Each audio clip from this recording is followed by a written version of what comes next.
alaikum wa rahmatullahi. ‘Yan uwa barkanmu da haɗuwa a cikin bidiyon mu a yau. Kamar yadda kuka mun nuna muku, za mu nuna muku yadda za ku rage shan data ta cikin WhatsApp.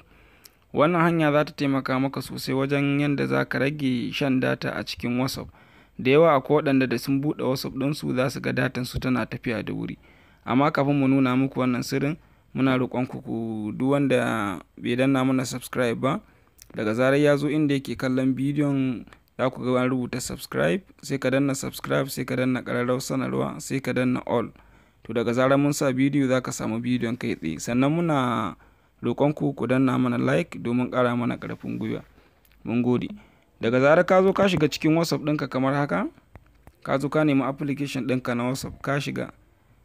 Yawa daga zarar ka shiga zai nuna maka ɗigo-ɗigo guda uku ta can sama, sai ka danna wajen ɗigo-ɗigon guda uku, sai ka danna settings. Yawa daga zarar ka danna setting zai zo nan gurin, sai ka zo nan gurin da aka rubuta data and storage and data, sai ka danna.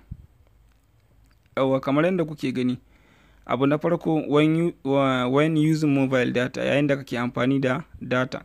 Da yawanci ma duk kusan mutane an fi amfani da data, ba amfani da wifi sosai. Sai ka zo ka shiga na farkon nan.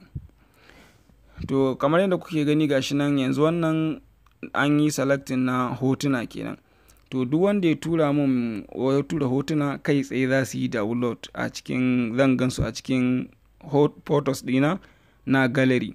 To yanzu ka zo kai makin din nan gurin gabaki daya. To duk ko da group sun tura irin videos haka da audio da ake yawan yin maganganu, to kai tsaye za su yi ta yi maka downloading da kansu automatic.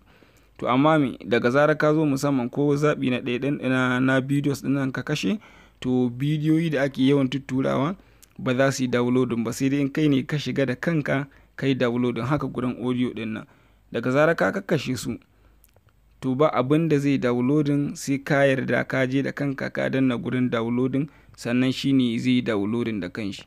Mun gode da kasancewa da tashar mu, muna kowa fatan alkhairi, mu haɗu a bidiyo na gaba.